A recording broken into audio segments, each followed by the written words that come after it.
Сәлем балалар, 3 сынып математика 70 сабақ көбейтудің үлестірімділік қасиеті. Бүгін сен көбейтудің үлестірімділік қасиетін үйренетін боласың. Бірінші тапсырма. Саябақтағы алаң гүлзармен безендірілген. Бағбанға саябақта қанша гүлзар бар екенін санап шығу керек. Сызбаға қара. Әр жағдайда есептің қалай орындалуын түсіндір. Мысал үшін, бір қатарда 4 және 2 гүлзар бар. Осындай 3 қатар бар.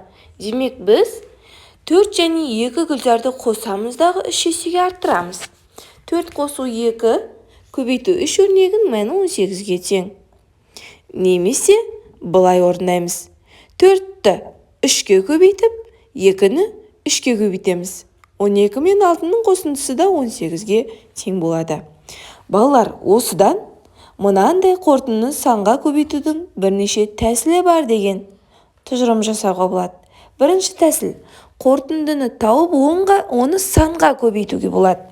Ал екінші тәсіл, әр қосылшышты сол санға көбейтіп, шыққан көбейтінділерді қосу қажет. Бұл көбейтудің үлестірімділік қасиеті деп аталады. А мен В-ның қосындысын С-ға көбейту, ол А мен С-ның көбейтіндісін В мен С-ның көбейтіндісіне қосумен тең. Екінші тапсырма, тік төртбұрыштың периметрін әр түрлі тәсілмен қалай тапқаныңды түсіндіріп көр. Бұл тік төртбұрыш.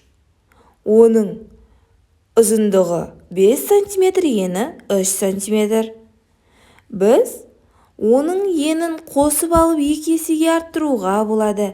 Немесе әр қабырғасын 2 есеге арттырып барып қосуға болады. Балалар, бұл көбейтудің үлестірімділік қасиеті болып табылады. Үшінші есепте 20 мен 30-ның қосындысын 5 есеге арттырғанда өрнектің мәні 100. 70 пен 20-ның қосындысын 4 есеге арттырғанда 360. 5 пен 4-дің қосындысын 70 есеге арттырғанда өрнектің мәні 630. 3 пен 4-дің қосындысы 7, 7-ні 30-ға көбейткенде 210. 20 мен 10-ның қосындысы 30. 30-ды 6-ға көбейткенде 180. 40 пен 30-ның қосындысы 70. 70-ті 2 есеге арттырғанда өрнектің мәні 140 шығады. 20 мен 10-ның қосындысы 30. 30-ды 8 есеге арттырғанда өрнектің мәні 240-қа тең. 5 пен 3-дің қосындысы 8. 8 пен 10-ның көбейтіндісі 80-ге тең. Төртінші А есебі. Гүлзардың периметрін әр түрлі тәсілмен тап. А, В 4 метр, А, Д 6 метр. Ал олай болса, периметрін бірінші тәсілмен тауып көрейік. Ол үшін 4 метр мен 6 метрді қосамыз. Өрнектің мәні 10.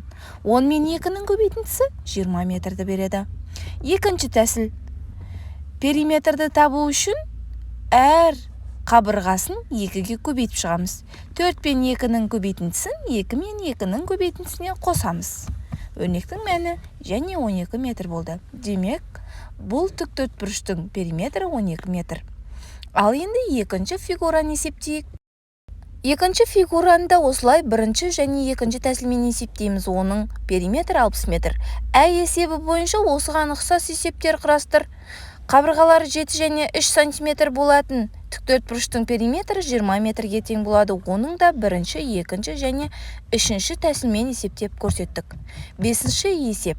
Ұзындығы 7 метр, ал ауданы 21 метр квадрат. Бақты қоршау үшін бағбанға қанша метр қоршау керек екенін табу керекпіз. Ол үшін есептің шарты. А қабырғасы 7 метр, ауданы 21 метр квадрат. В қабырғасын және периметрін табу керекпіз. Ең алдымен В қабырғасын тауып алайық. Ол үшін ауданын оның ұзындығына бөлеміз. Демек, В қабырға 3 метр шығады. Ал енді осы қоршаудың периметрін табу керекпіз.